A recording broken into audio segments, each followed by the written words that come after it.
super cepo, en donde es muy difícil comprar los 200 dólares, directamente no se está pudiendo comprar. Hace varios días que hay un virtual feriado bancario. No se pueden comprar dólares. Se cayó el sistema o preguntan tantas cosas que uno nunca llega a nada. Roberto Kachanovsky, economista. ¿Cómo te va, Roberto? Buenas tardes. ¿Qué decide? Bueno, ¿cómo andás? ¿Bien? Bien, Roberto, gracias por contactarnos. No, por Roberto, favor. a ver, ¿este feriado virtual bancario puede ser in eternum? Mirá, hoy hice la prueba, ¿sí? A ver, Traté de entrar. Bueno, no, en este momento no se pueden hacer operaciones. No me acuerdo ver, el texto que me daba era una cosa por el estilo.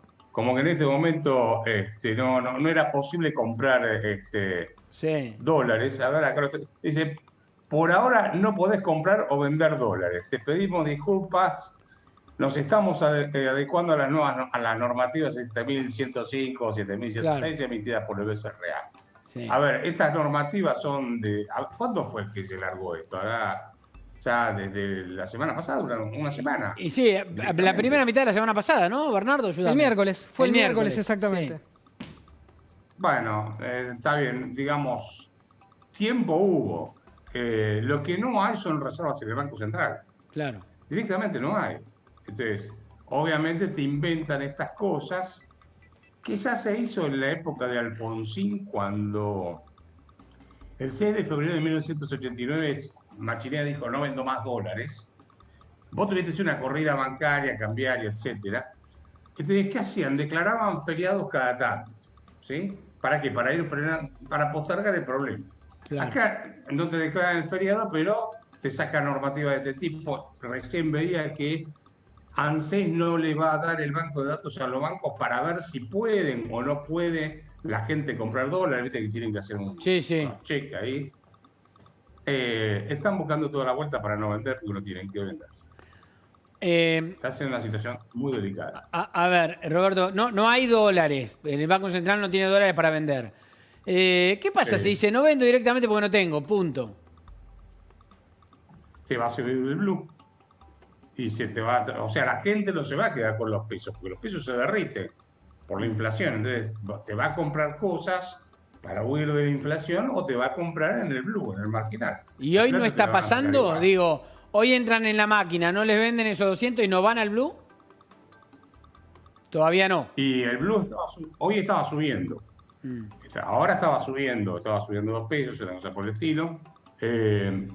Pero más allá de eso, vos tenés otro problema. Que al atrasar el tipo de cambio, primero el cepo, ¿qué hace? Que no te entre nadie un dólar a la Argentina. Pues si vos no podés entrar, si no podés salir, no entrás directamente. Claro. ¿Sí? O sea, dólares por turismo no vas a tener porque por la pandemia, etcétera. Ingreso, a ver, ingreso por préstamo no vas a tener con este cepo. Nadie te va a invertir acá en la Argentina en estas condiciones. Y después te queda el comercio exterior, que está muy comprometido. El sector agropecuario, vos pensás que el productor de soja cobra una soja de 56 pesos el dólar y tiene insumos, en el mejor de los casos, por 80, cuando no tiene que ir a buscarlo a 140. Cualquiera que esté 300 kilómetros lejos del puerto de Rosario ya no es eficiente. Estás en una situación muy, muy delicada. No sé cómo vas a salir. Ahora, Roberto, vos lo explicás y 2 más 2 es 4. ¿Cómo puede ser que a los economistas del gobierno le dé 5? Porque una cosa es que seas economista y otra cosa es que te dediques a la política. ¿Sí? En política hay un libro muy bueno que lo recomiendo de William Catt que se llama Los economistas y la política. Lo leí hace muchísimos años, como 30 años atrás, y explica cómo los economistas muchas veces, aceptando las restricciones políticas, arman todos los argumentos como para que el político pueda justificar lo injustificable desde el punto de vista económico. ¿Sí? Es un libro que lo recomiendo. Cómo los economistas pierden muchas veces el sentido de su profesión cuando se dedican a la política y quieren darle el gusto a los políticos de hacer las cosas que quieren hacer y que son barbaridades desde el punto de vista económico. Roberto, respecto al blue, ¿se esperaba una reacción inmediata prácticamente del dólar paralelo una vez que se confirmó esta decisión del Banco Central de la semana pasada? Y la verdad que en los hechos, por ahora, no es que se ha disparado tanto el blue, está en torno a los 140, 142 pesos. ¿A qué se debe esto y cuánto tiempo más puede durar el blue en estos parámetros? Mira, yo creo que una de las razones fundamentales es que hay todavía una especie de corralito, ¿sí? Hoy me mandaban por privado alguien que pidió un turno para ir al banco, se viene para el 5 de octubre. Claro. Entonces, vos lo que estás haciendo es frenar el retiro de depósitos para que no te compren dólares o no se te vaya la plata a precios. O sea, haces una especie de corralito y ya creo que esto de la cuarentena se transformó en parte de la política económica del gobierno, ¿no? ¿Cómo freno la corrida que voy a tener contra los pesos que emití que no los voy a poder devolver? Entonces, te lo explico yo básicamente porque la gente no puede ir al banco a retirar la plata que quiere cuando se dé la gana. Roberto, dame un minuto y ahora seguimos charlando.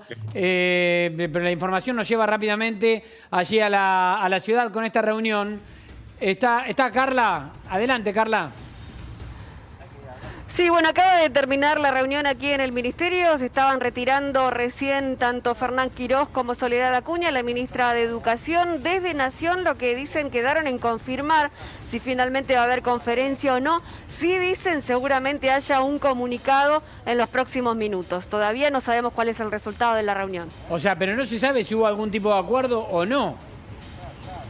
No se sabe nada, nos enteramos que terminó la reunión porque los acabamos de ver salir a Quirós y Acuña nada más, vimos movimientos de auto y esto es lo que vimos hasta ahora, no hay nada de información oficial en cuanto a un balance o a un resultado positivo o no de esta reunión, ¿no? Acá tanto Quirós como Acuña no quisieron hablar porque obviamente es la casa de la nación, entonces tendrán que ser ellos los encargados de hablar acá. Quizá convoquen desde Ciudad para hablar más tarde, pero todavía no hay ninguna información al respecto. Bueno, Fernando. seguramente alguna información va a haber, ¿no? Tienen que contar qué fue lo que pasó. Sobre todo teniendo en cuenta que padres, docentes, estarán esperando a ver si se llegó a algún acuerdo. Carla, nos volvemos a comunicar. Hasta luego. Dale, hasta luego. Seguimos con Roberto Kachanowski, que estábamos hablando con él sobre el tema de reservas y dólares. Roberto, estabas hablando de los depósitos, la dificultad de la gente para sacar sus dólares, sus depósitos. La pregunta es, ¿hay que tener miedo a la posibilidad de que manoteen los depósitos? Mirá, es una pregunta delicada y como economista te tengo que contestar como economista, ¿sí? Por lo tanto, me hago responsable de lo que digo. Yo no puedo adivinar el futuro. Lo que te puedo decir es esto. Los bancos con los depósitos de la gente, le compraron al Banco Central LELIX, ¿sí? El total del LELIX que hay en el mercado colocado son 2,7 billones de pesos. Para que tengas una idea, el total de pesos en circulación es 2,3 billones de pesos. ¿Sí? O sea, el total de esas LELIX representan el 50% de los depósitos del sector privado. Sí. Si vos vas al banco a buscar la plata, ¿qué te va a decir el banco? Esperá que tengo que hablar con el Banco Central para que me dé la plata, porque yo le tengo que dar la LELIX y él me tiene que dar los pesos. ¿Y dónde va a sacar los pesos el banco?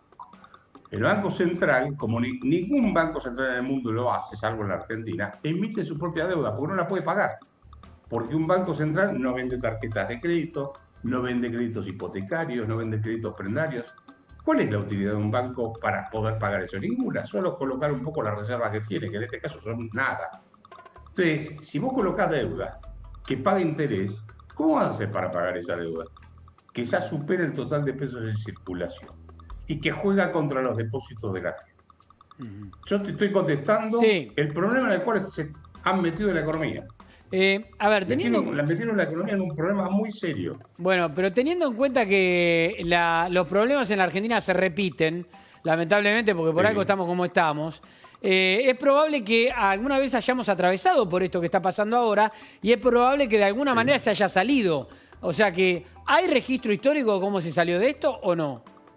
Esto es lo mismo que en 1989 lo que se llamaban depósitos indisponibles, que después en la época de Macri y antes se llamaron Levax y ahora se llaman Levix. Es lo mismo. O sea, Levax es el mismo perro al cual le vas cambiando el nombre. Sí. Y siempre haces lo mismo. Entonces, obviamente, ¿viste? Cuando entras en este tipo de problemas, yo ya me imagino cuál va a ser el final. Pero hay dos opciones muy claras. A ver, decinos, ¿cuáles son? No son para nada alentadoras. Bueno, ¿cómo terminó los depósitos indisponibles de Alfonsín, que después le siguieron en la época de Menem, con el plan Bolex, Sí. obviamente? Sí. ¿Sí? Sí. Y después en el 2018 tuviste la corrida bancaria. Vos después de una corrida contra el dólar, o sea, de un aumento fuerte del tipo de cambio, generalmente tenés una corrida bancaria. Puede producirse una corrida bancaria atrás de eso, ¿sí? Porque la gente dice, uy, yo con estos pesos que tengo en el banco no quiero perder.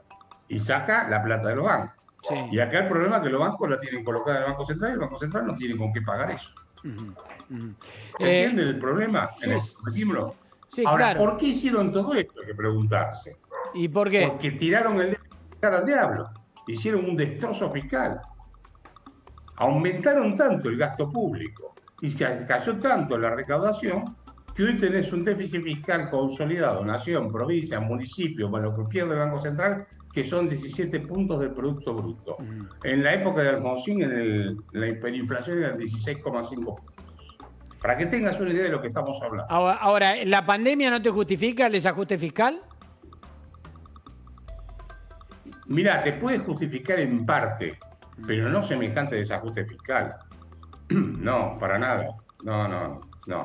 A ver, en la Argentina tenés una parte que puede ser pandemia, pero otra que venís arrastrando de todo lo que es el clientelismo político que nunca se corrigió, que son 1 millón de empleados públicos más entre el 2003 y el 2017, perdón, el 2019, cantidad de planes sociales que son clientelismo político. Vos tenés ahí plata que se ha revoleado y que creyeron que era, no sé cómo lo iban a financiar, se creyeron que tenían lo mismo que en la década anterior con las hojas 600. O sea, el kirchnerismo hoy recibe la misma, le dejó el campo minado a Macri.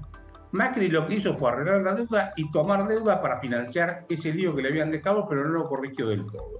Y le devolvió el campo minado, Claro. más el problema de la deuda que lo resolvieron rápido. Claro. Así Roberto, que ellos están desconcertados ahora porque reciben su propia herencia. Roberto, ¿Se mañana, entiende? mañana presenta el presupuesto Guzmán ante diputados. Va a ir el ministro de Economía al Congreso de la Nación. En porcentaje, ¿cuánto le crees a ese presupuesto del gobierno? Nada. Y te voy a decir por qué. Porque tiene la cláusula de los poderes esos, ¿cómo se llama? La posibilidad de cambiar todas las partidas como se dé la gana. Sí. ¿Cómo se llama? Los poderes absolutos. No es Sí, absolutos, los poderes que no se le han dado a la jefatura de gabinete. Exacto. Entonces, a ver, ¿qué es un presupuesto? En serio, una estimación de cuánto vas a recaudar, eso lo sabes, y en qué vas a gastar. Y cuando vos decís en qué vas a gastar, es para gastar en eso. Porque para eso están nuestros representantes. Es decir, mira, la plata del contribuyente se va a gastar tanto en educación, tanto en salud, tanto, etc. Ahora, si el jefe de gabinete puede simplemente, por poderes absolutos, decir, mira, saco la plata, la pongo de acá, ya la pongo, la traigo, lo que sea, muevo los impuestos como a mí se me da la gana, no es un presupuesto. En todo caso, a fin de año será una rendición de cuentas. Te van a decir, mira, gasté tanto y de esta manera. Entonces, no es un presupuesto para creerle, más allá de los indicadores macroeconómicos que nunca las invocan, ¿no? Roberto, al principio hablabas del tema del desbarajuste fiscal y campo minado de uno, situación que no pudo arreglar y le dejó el campo minado a otro.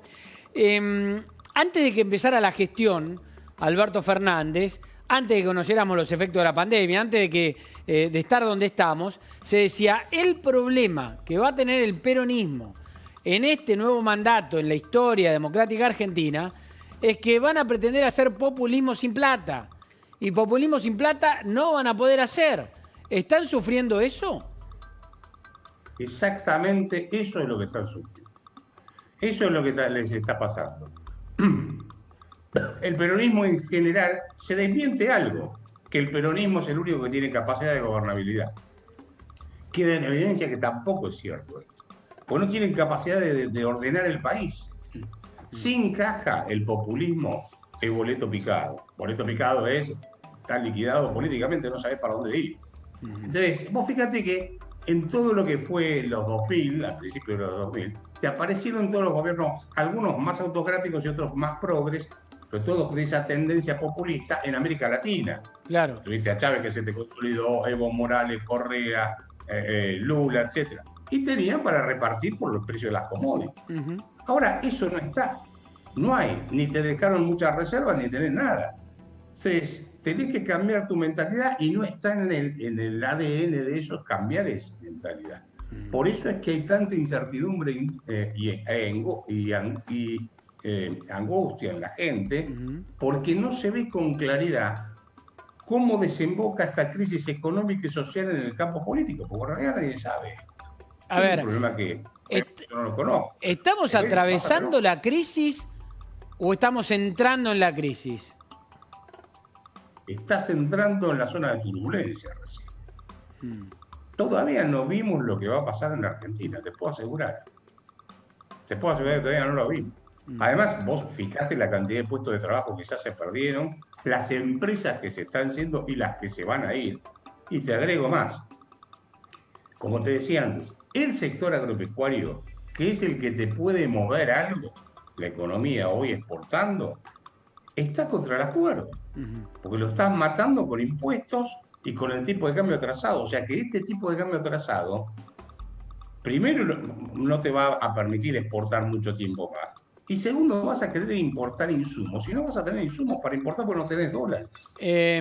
Roberto, vos sabés que ahora te quiero preguntar por un tuit que leí ayer, pero primero, me estás diciendo que estamos entrando en zona de turbulencia, estamos en septiembre, ¿no? Ya promediando casi el cierre de septiembre, falta una semana. Viene el último trimestre del año, octubre, noviembre, diciembre. Diciembre suele ser muy caliente en la Argentina y sobre todo cuando hay problemas socioeconómicos. ¿Cómo ves el fin de año? Es difícil, ¿no? Sí. Por eso te lo estoy preguntando, para que te hagas cargo vos. Claro, lo veo complicadísimo. Lo veo complicado. La gente cansada con esto de la cuarentena, la gente harta de no poder trabajar, de no poder llegar a fin de mes, con la angustia de no tener trabajo. Porque en realidad vos agarrá el mozo de un restaurante. Esa persona vive básicamente de la propina que recibe, más que del sueldo. No tiene nada. Te estoy dando un simple ejemplo muy sencillo. Claro. Y de eso tenés toneladas. De manera que yo no sé cuándo, pero sí veo que esto termina en una crisis económica y social con derivaciones políticas que desconozco porque no es mi especialidad. ¿Sí? Me hago mi idea, pero no te la voy a decir porque no. Porque si no van a empezar a decir Kachanowski, no sé qué, ¿viste? Okay. ¿Y hay una receta para salir de esta situación, de esta crisis que se viene encima de la crisis actual ya? Mirá, yo creo que sí. Pero no, este no es un problema que lo puedan resolver los economistas. Los economistas podemos formular las propuestas básicas para salir adelante, que implican una reforma del Estado, una reforma impositiva, una reforma laboral. Tenés que tener moneda porque no tenés moneda y te tenés que incorporar al mundo para poder exportar y tener inversiones, etc. Ese es el escenario. Ahora, no hay plan económico que pueda funcionar si no hay respaldo político atrás. ¿Sí? Te voy a dar un ejemplo. Cavallo con Menem tuvo respaldo político. ¿Sí? Cavallo con De la Rúa no había respaldo político, no había, digamos, confianza política, no pudo llegar a ningún lado. La única forma es tener un plan económico muy consistente y con una alianza política, un gobierno de coalición, para ponerlo de alguna forma, que se ponga de acuerdo en las medidas mínimas que hay que tomar y darle respaldo a ese equipo económico que tiene que, además de tener un plan económico muy convincente, tener gente con prestigio y que sepa explicar clarito a la gente en qué situación está y cuál va a ser el camino que se va a transitar. ¿Y cuál es el sacrificio que habría que hacer? Ayer leía un tuit de Artemio López diciendo el sector privado destruyó, creo que decía 248.000 puestos de trabajo es grave. Como haciendo cargo al sector privado de la destrucción del empleo. ¿El empresario suele despedir porque tiene ganas, nada más? No, el que destruyó esos puestos de trabajo fue el gobierno, con sus medidas. ¿Sí? Y si tomás desde noviembre, no tomás la cuarentena, y tomás desde noviembre, llegás a los 300.000 puestos de trabajo que se perdieron en blanco, estamos hablando.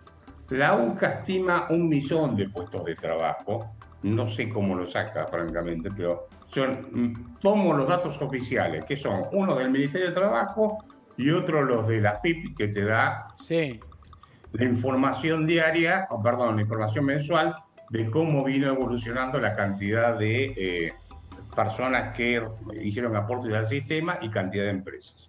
Tenés más o menos que se cerraron 20.000 empresas desde noviembre, desde que asumió el gobierno. 20.000 empresas cerraron, 300.000 puestos de trabajo en blanco que se perdieron.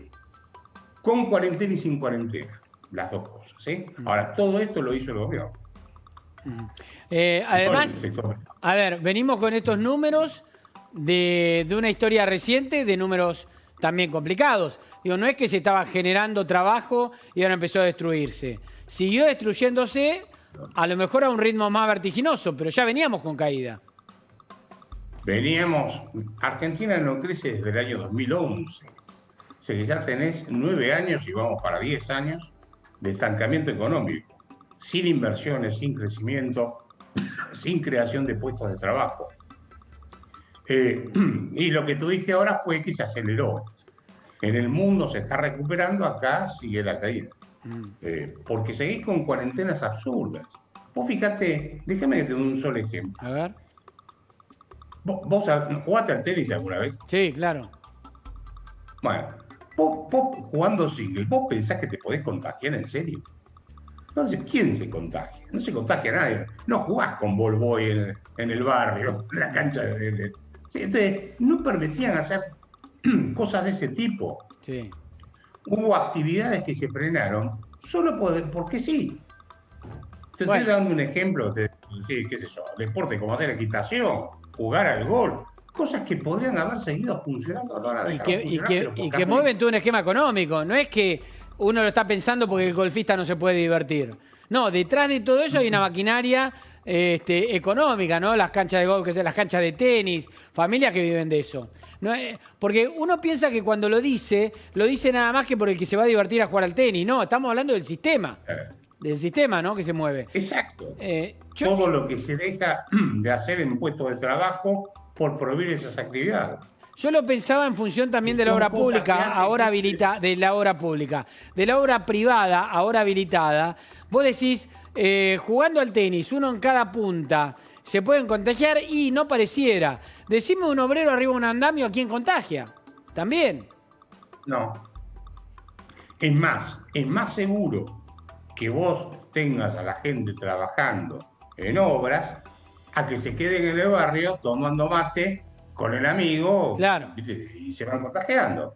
O sea, vos en una hora, el tipo por ahí lo tenés mucho más protegido, con el barbijo, separado, con la distancia, haciendo su trabajo y moviéndose por lo menos.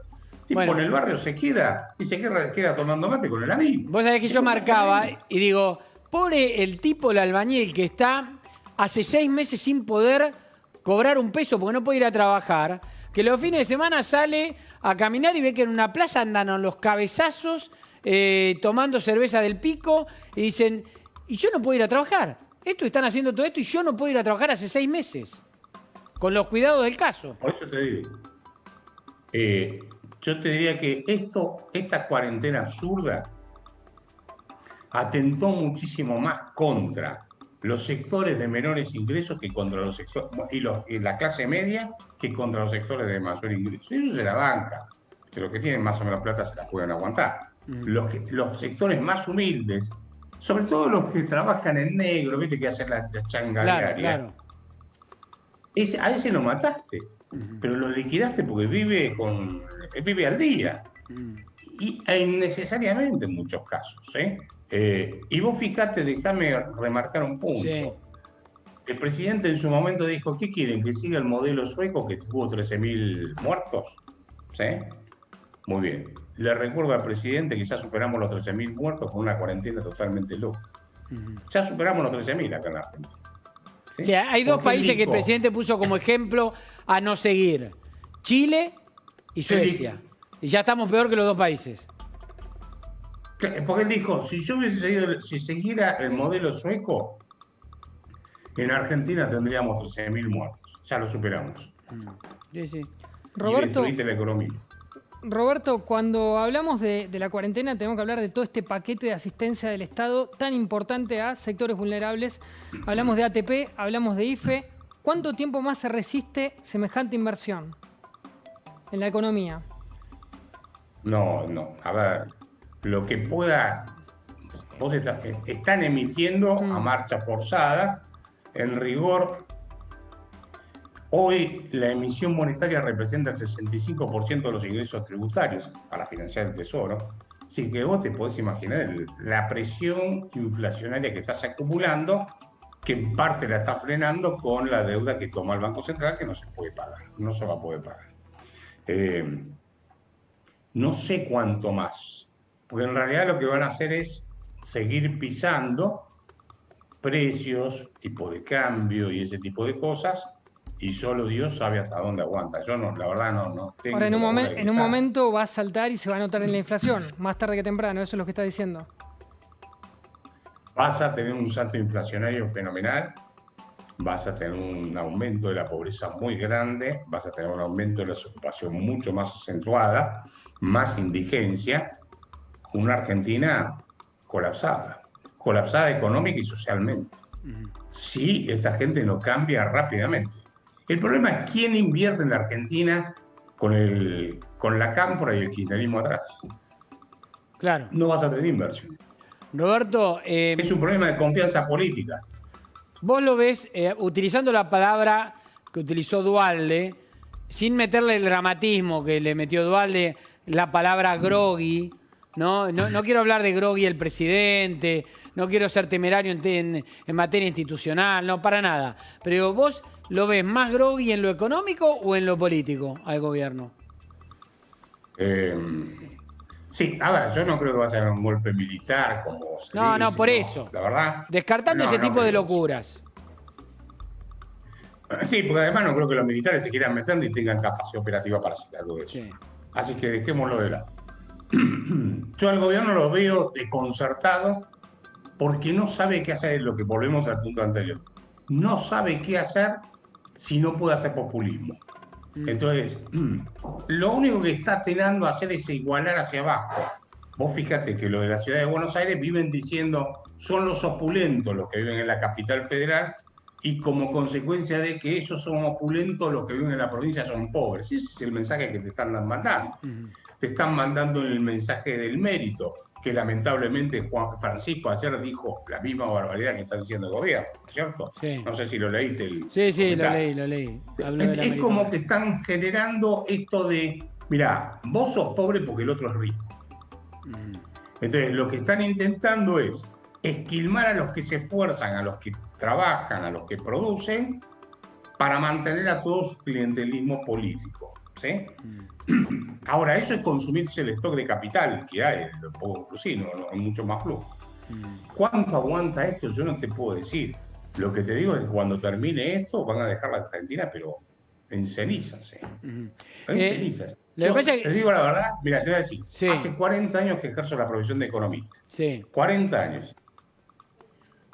Ni en los peores momentos vi que esto fuese tan complicado como las otras crisis. ¿Vos creés que esta es la Mirá más que complicada de pasamos todas?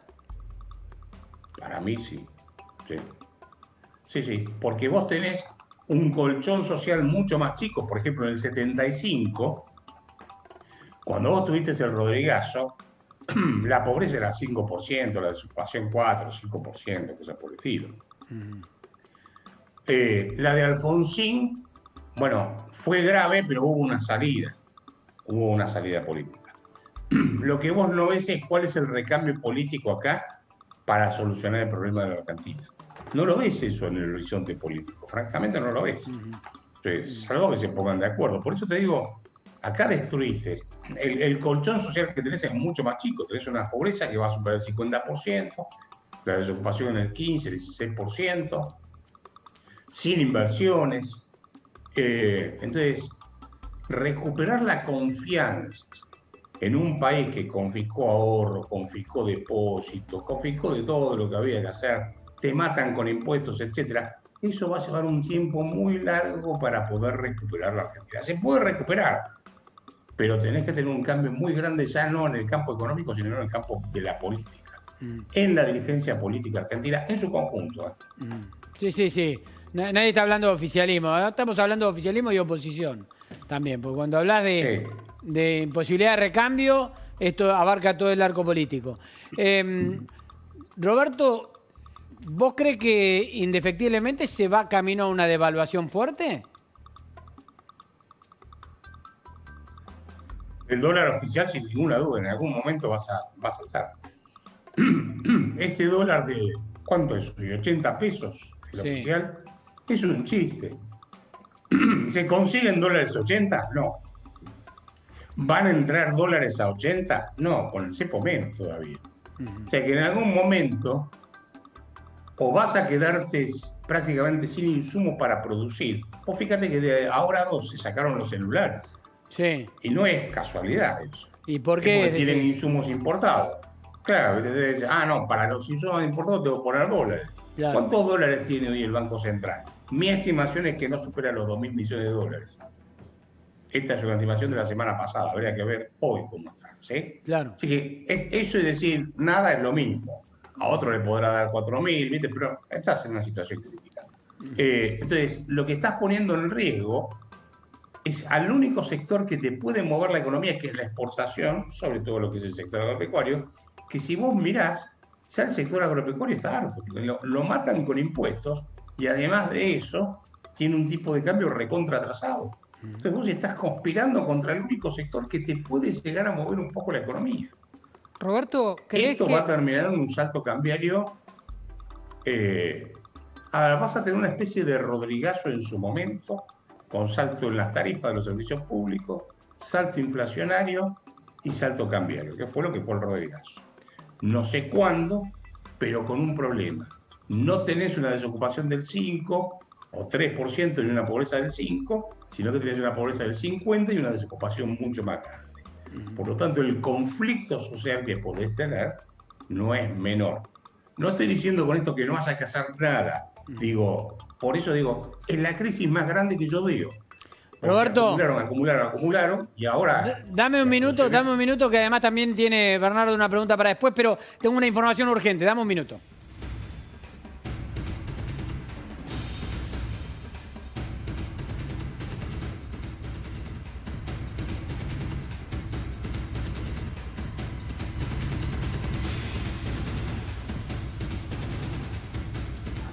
Vamos rápido, estos incidentes ocurren en la legislatura porteña.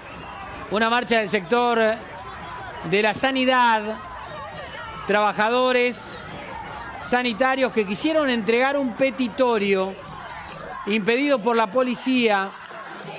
No pudieron llegar a consumar el pedido, empezaron los forcejeos,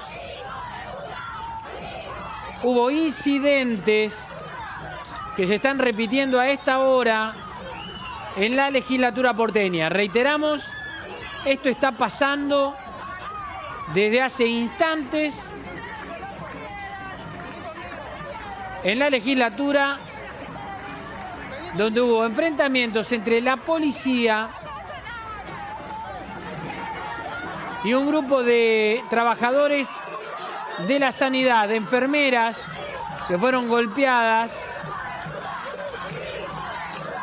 Intentaron entregar un petitorio a las autoridades de la legislatura, se lo impidieron, le impidieron el ingreso, hubo forcejeo y enfrentamiento entre la policía y los manifestantes.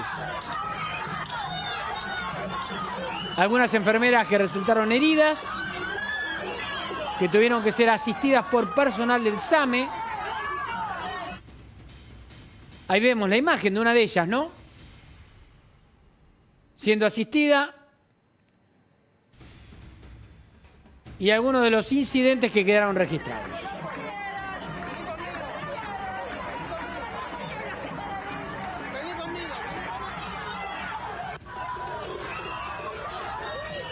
Bien, volvemos con Roberto Kachanowski. Roberto, disculpanos, pero bueno, la actualidad nos va llevando No, está bien. de esta manera. Bernardo tiene una pregunta. Sí, Roberto, a ver, el contexto actual marca que las decisiones las toma Martín Guzmán, obviamente como ministro de Economía, Alberto Fernández como presidente. Ahora, hay como una sensación dando vuelta de que ha tenido muchísimo peso en los últimos meses Cristina Fernández de Kirchner. ¿Cómo lo ves? ¿Se puede gobernar también la economía desde el Senado? No, a ver, obviamente, primero que el ministro Guzmán quedó muy esmerilado con la famosa nota que le dio a La Nación, ¿cuándo fue este domingo? No, la anterior, diciendo no vamos a endurecer el cepo, y a los 2 días lo estaban emboscando. Claro. Ahí te liban, ya te liban como ministro, no tenés más credibilidad, pasaste a no ser un tipo donde la gente dice, este es el ministro, ¿sí? Así que ahora... yo creo que acá el objetivo, me parece que la preocupación económica es secundaria. Vos fíjate, ¿te acuerdas de las famosas, cuánto eran? 60 medidas, 80 medidas, ya no me acuerdo. 60 eran. 60, o iban a la primera ser. que tuvimos fue que, sí, no tuviste ninguna, la única que te podés cortar el pelo en 12 cuotas, más o menos. La única que nos anunciaron. Sí. Entonces, yo creo que no tienen plan económico, porque están concentrados en otro tema. ¿Qué estuvo discutiendo el Senado hasta ahora?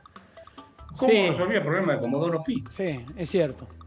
A ver, ¿estuvo discutiendo los problemas de la gente? O sea, el problema básico, digamos, de cómo generar trabajo, cómo resolver el problema fiscal, no estuvieron discutiendo eso. ¿Sí? Entonces, obviamente están concentrados en los problemas jurídicos de ellos, no en los problemas de la gente. Y Cristina Kirchner, vos fíjate que ella, entre el 2007 y el 2011, más o menos, zafó. Vos mirás la evolución de la economía en ese periodo, entre el 2007 y el 2011 zafa por el precio de las commodities, pero llega con la lengua afuera al punto tal que, pasados 2 días de las elecciones, meten el cepo. El cepo cambió, ¿te acordás que pasó eso? Sí, claro. No lo anunció el cepo. Y de ahí en más, desde el 2011 la economía se quedó planchada. Y hoy ya viene una caída vertical. Entonces, yo diría, mirá, Cristina Kirchner demostró que también es lo mismo. Sin caja no sabe qué hacer en materia económica. Y ningún economista con trayectoria y prestigio se te va a sentar en el sillón del ministro de Economía en estas condiciones políticas. Nadie. Ahora, Ninguno que sea con trayectoria y seriedad.